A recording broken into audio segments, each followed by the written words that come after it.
ओम नमो भगवते वासुदेवाय। जय श्री राम, जय श्री हनुमान। आइए श्री राम कथा में प्रवेश करते हैं। काकभूषणी महाराज कहते हैं कि आज जनकपुरी में सीता स्वयंवर की तैयारियां चल रही हैं। महाराजा जनक ने कंकुपत्री लेकर दूत को गुरु आश्रम में पहुंचाया है। दूत गुरु आश्रम में पहुंचकर गुरुदेव को प्रणाम करता है और महाराज का संदेश सुनाता है।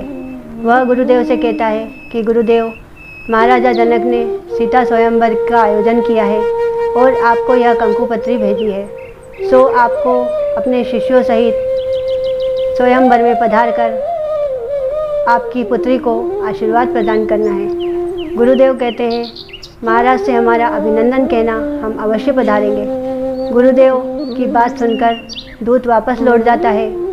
फिर गुरुदेव राम और लक्ष्मण जी के पास जाते हैं।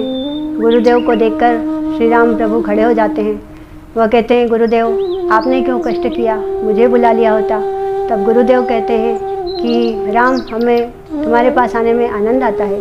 हम यहाँ इसलिए आए हैं कि महाराजा जनक ने सीता स्वयंवर का आयोजन रखा है और हमें निमंत्रण भेजा है, सो हमें कल प्रस्थान करना है। राम भगवान कहते हैं, गुरुदेव आपकी आज्ञा, हम अवश्य चलेंगे।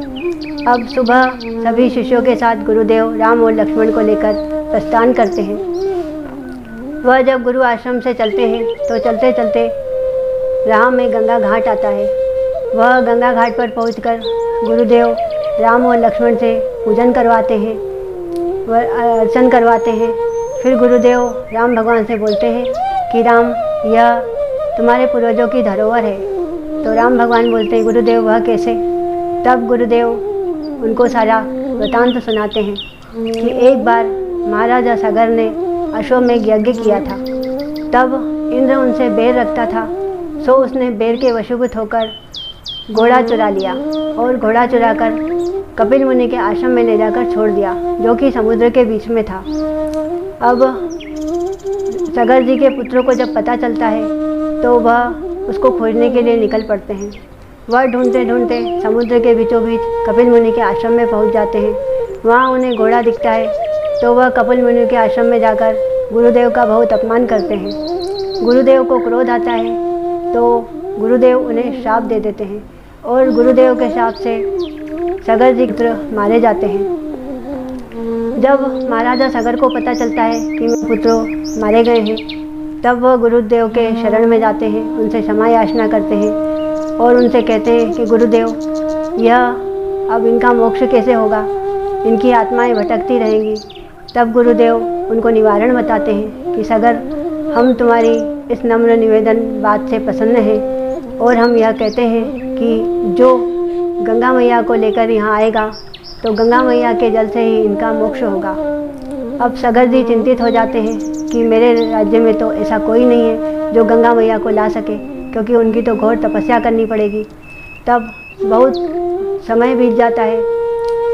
महाराज सगर जी के पुत्र थे, उनका एक पुत्र अंशुमान और अंशुमान का पुत्र दिलीप। दिलीप के घर राजकुमार भागीरथ का जन्म होता है।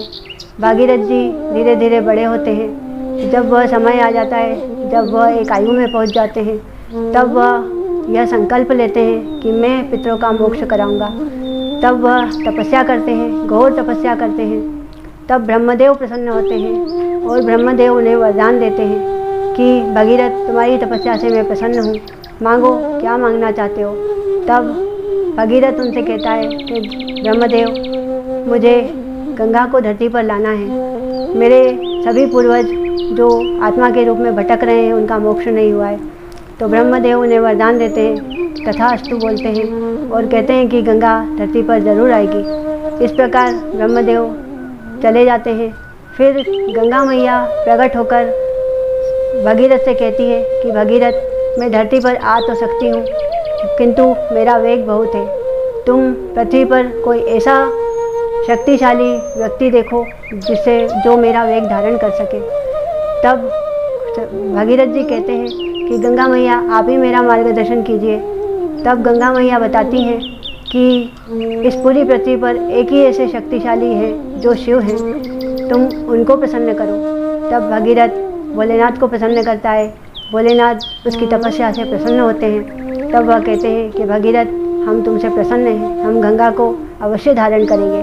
तब गंगा मैया विष्णु चरणों से होती हुई ब्रह्मा जी के कमंडल से निकलकर भोलेनाथ की जटा में समा जाती है। तब भोलेनाथ एक धारा पृथ्वी पर प्रभावित करते हैं। तब भगीरथ गंगा मैया के साथ चलता जाता है, गंगा मैया उसके पीछे पीछे चलती जाती हैं और वह समुद्र के पास पहुंचकर पाताल में जाकर कपिल मुनि के आश्रम में जो उनके भस्म के ढेर लगे थे उन पर जाकर जब उनका जल गिरता है तो उनका मोक्ष हो जाता है। इस प्रकार गंगा मैया जब सागर में गई तो उस जगह को गंगा सागर के नाम से जाना जाता है। इस प्रकार गंगा मैया ने सगर जी के पुत्रों को मोक्ष दिया। गंगा मैया तब से इस धरती पर निर्मल जलधारा बहा रही हैं। जब तक सूरज चांद रहेंगे गंगा मैया का गौरव इसी तरह बढ़ता रहेगा। चाहे पिछले समय में, आने वाले समय में मानवों का भक्ति भाव से मन हट जाए, पर गंगा मैया के प्रति सबकी श्रद्धा रहेगी और गंगा मैया इसी प्रकार सभी पितरों का मोक्ष करती रहेंगी, पापियों को मोक्ष देती रहेंगी। इस प्रकार गुरुदेव बताते हैं और फिर गंगा घाट से वह प्रस्थान करते हैं। बोलिए श्री रामचंद्र भगवान की जय, हनुमान जी महाराज की जय। जय श्री राम।